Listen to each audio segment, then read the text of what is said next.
you know what AO Scan is all about, let's walk through how to access the program and get everything set up. First, open your internet browser. For the best experience, we recommend using Google Chrome.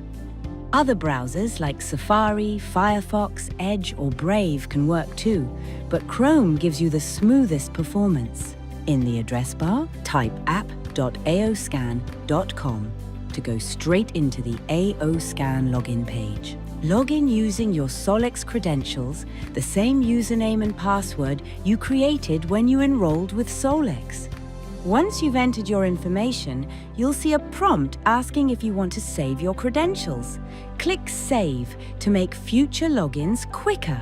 Now that you're in, there are just a couple of quick permissions you'll need to accept to allow AO Scan to work properly. Let's start with camera access. At the top of the homepage, select Create New Client. When a pop-up appears asking to use your camera, select Allow. Then, fill in the profile details and you're all set. Next, let's give AO Scan access to your microphone.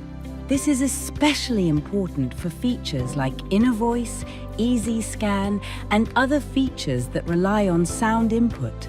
Click the logo on the corner to go back to the homepage. Select Inner Voice. At the top of the screen, select the button with the small icon of a microphone and heart. A prompt will appear asking for microphone access. Select Allow. And that's it. You're now fully set up and ready to begin exploring what AO Scan can do for you. Let's keep going.